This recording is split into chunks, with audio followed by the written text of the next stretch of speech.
Emily sneered at me after I announced my resignation, and I responded by maintaining a silent, steady gaze.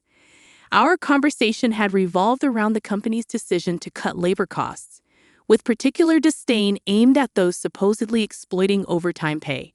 Tom, too, seemed to relish the notion of trimming expenses. A week later, my phone incessantly rang with calls from the company. Upon answering, the president inquired sharply, "Who exactly are you?" I couldn't help but scoff mockingly at the president's question. In response, I introduced myself as Lily Johnson, a 59-year-old employee with 37 years of dedicated service since my college graduation. I explained our company's role in providing administrative services, particularly catering to busy company presidents handling clerical work. Specializing in tax-related matters, I proudly managed 45 clients, a responsibility that had grown overwhelming despite the assistance of a part-timer. Despite the challenges, I couldn't show any sign of weakness. Our clients were long-standing relationships, and their adversities fueled my determination. Today, as I sat in front of my computer, the relentless harassment from Tom and Emily weighed heavily on my mind.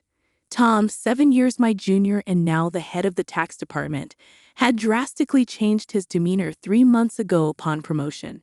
His once polite tone was replaced with condescension and complaints, making every interaction a struggle.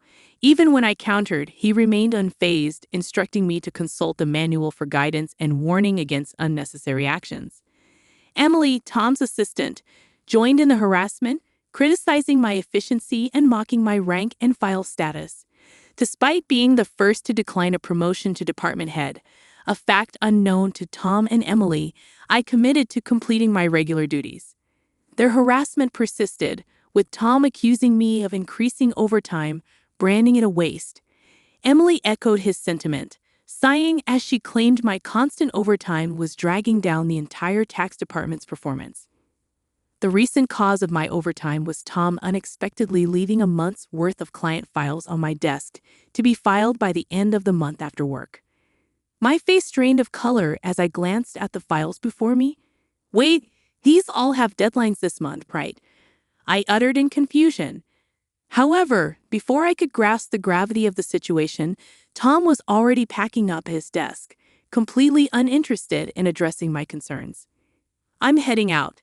Take care with that," he casually remarked as he swiftly left the office, leaving me with a pile of urgent tasks. Emily followed suit, adding insult to injury with a mocking laugh. The incredulity of the situation weighed on me, and I sighed heavily as I opened the client files scattered on my desk. To my dismay, some of the files were originally Emily's responsibility.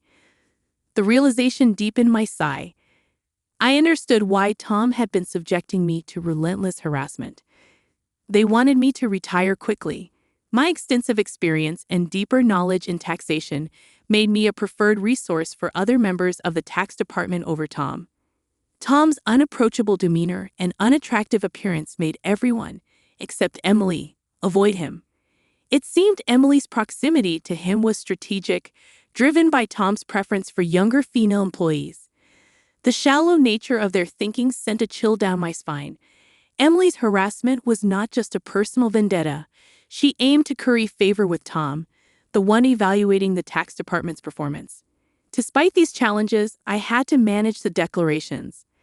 Alongside preparing tax declarations for my assigned companies, it seemed today's workload was far from over. However, claiming overtime would only invite complaints from Tom and Emily, leaving me resigned to the prospect of unpaid extra hours.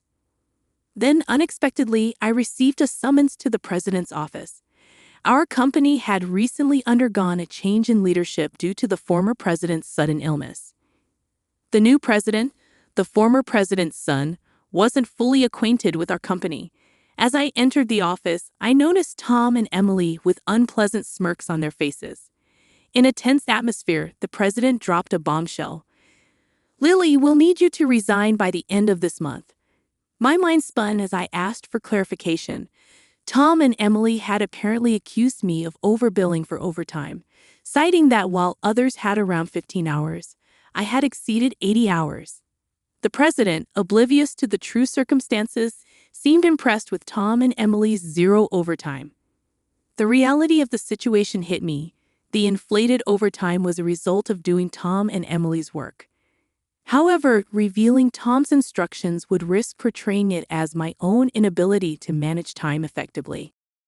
I presented the facts, asserting that I hadn't overbilled for overtime but struggled to finish my workload within regular hours.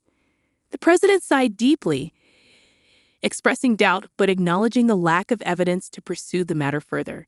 Nevertheless, he insisted that they couldn't retain someone working at such a slow pace. Resigned to the situation, the president suggested my resignation, and it seemed his mind was made up. Told to leave the company I had devoted 37 years to, I felt a weariness settle in.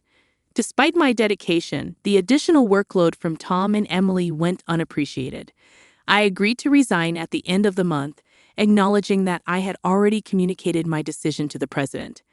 As I glanced at Tom and Emily, their vulgar smiles reflected satisfaction.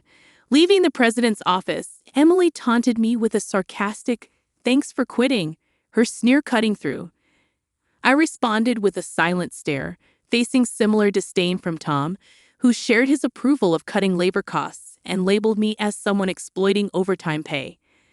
Observing their cheerful conversation, I pondered the handover process. Creating documents for all my clients, I ensured proper farewells and appointments with those I could meet personally. Unable to schedule a meeting with the president, I resorted to letters to inform them of my successor. A week post-resignation, enjoying a moment of relaxation at home, my mobile phone rang. Seeing the company's call, I hesitated, having already completed social insurance procedures. However, persistent calls from both the company and Tom and Emily's personal mobiles led me to answer reluctantly. As I picked up, the president urgently spoke, asking, "Who exactly are you?" I couldn't help but mockingly reply, "Just an unemployed lady who resigned from the company, nothing else." In response, the president urgently explained the chaos since my departure, 49 calls to stop transactions with the company. He pleaded for my immediate return, revealing a sense of panic in his tone. Reluctantly, I rose from my seat and made my way back to the company. Upon my arrival, I found Tom and Emily waiting, their faces notably pallid and dark circles underlining their weary eyes. Surprised by their drastic change in appearance, I inquired about what was happening. Tom glared at me and revealed, "Since you left, we've been bombarded with calls to stop transactions, not just from your clients but also from prospective companies we were planning to introduce." "What did you do?" Emily echoed the suspicion, expressing disillusionment at the thought of me resorting to underhanded tactics. Their haggard appearance suggested the toll handling cancellations. While I had not manipulated the clients, I had a hunch about the reason behind the transaction halts. Considering the inevitability of cancellations, I mumbled my thoughts aloud. Tom, however, accused me outright, insisting I had orchestrated something. He demanded I go to the president's office immediately, forcefully escorting me there. Upon entering the president's office with Tom and Emily, the president greeted me with a direct look in his eyes. Tom declared, "President, I brought her," with an air of authority, while Emily hurriedly followed suit. Ignoring their accusatory tone, the president questioned me about the abrupt halt in transactions after my departure. I took a deep breath and explained, "Our clients don't need us to manage their taxes. There are tax accounting firms that offer cheaper services. They continued with us because of me." Tom snapped back, questioning my self-worth, and Emily taunted me, both challenging my value to the company. Undeterred, I elaborated on my unique approach, offering tailored tax-saving strategies that resonated with our clients. Tom dismissed it as inefficient, arguing that their manual-based operations were more practical. The president sighed deeply, recognizing the fundamental difference in our approaches. In a serious tone, he said, "Actually," signaling a crucial revelation or decision to follow. I received a surprising call from my father, the former president. It turns out that some clients, who had stopped transactions, went directly to Dad to negotiate on my behalf. I hadn't anticipated clients going to such lengths for me.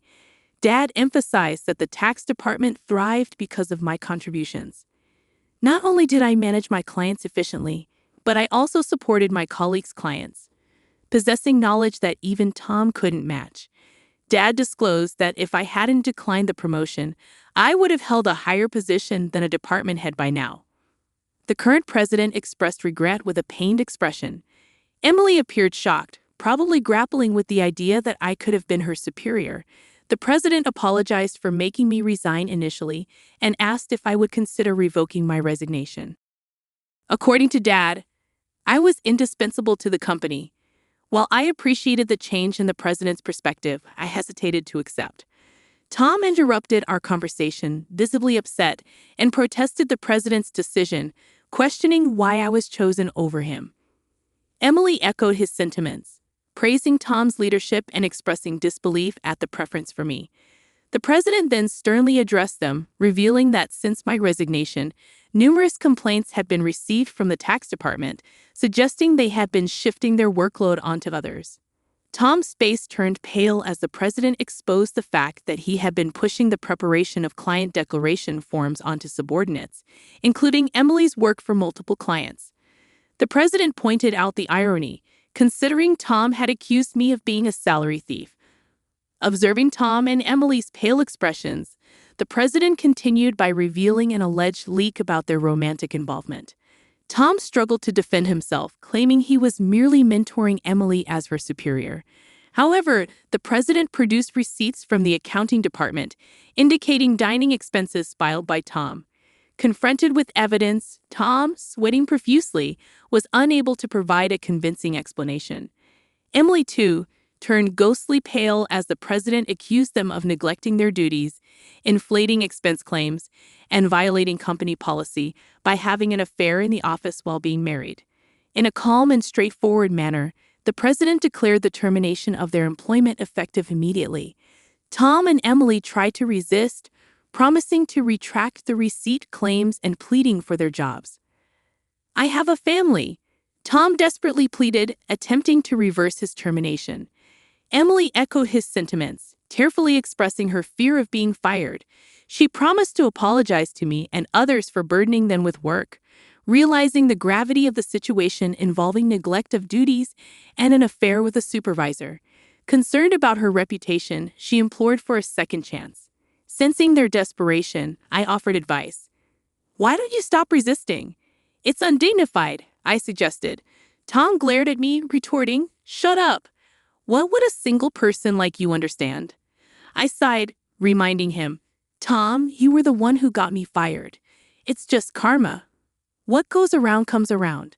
Why don't you take some responsibility and reflect a bit?" Frustrated, Tom looked away, while Emily bit her lip in distress. Aware of more details about their misconduct, I turned to the president, asking with a smile if I should share them. Tom and Emily frantically tried to stop me, fearing further exposure. I issued an ultimatum, warning them that wrongdoings would eventually come to light, urging them to face reality before it worsened. At my words, both Tom and Emily collapsed to their knees, and the president decided to fire them on the spot.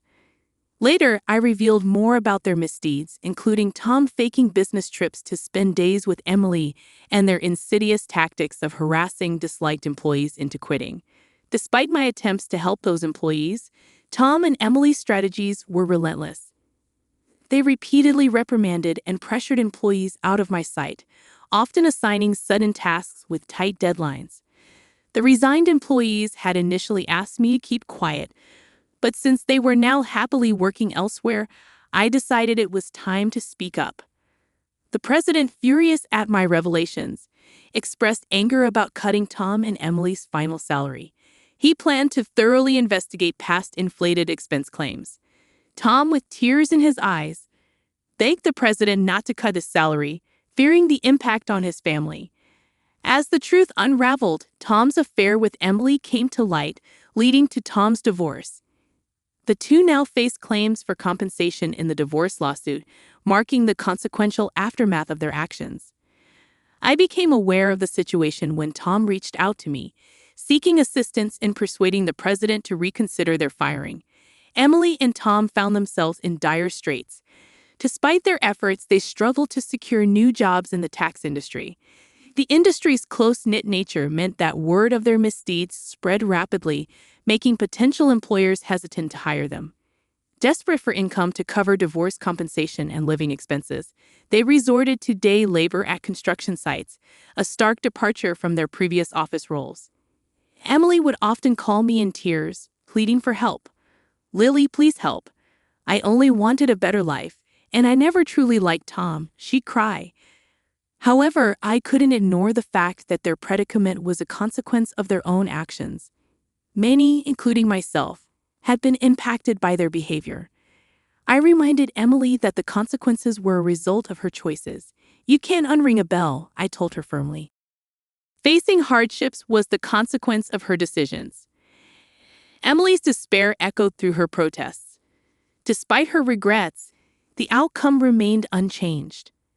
As for me, I chose to distance myself from the chaos of the corporate world. Despite the president's pleas for my return, I declined. Once told to resign, I had no desire to return. Instead, I found solace in assisting at a friend's tax office, supplementing my income and enjoying a more relaxed lifestyle. In the future, I entertained the idea of starting my own office, where I could serve my clients without the constraints of corporate bureaucracy.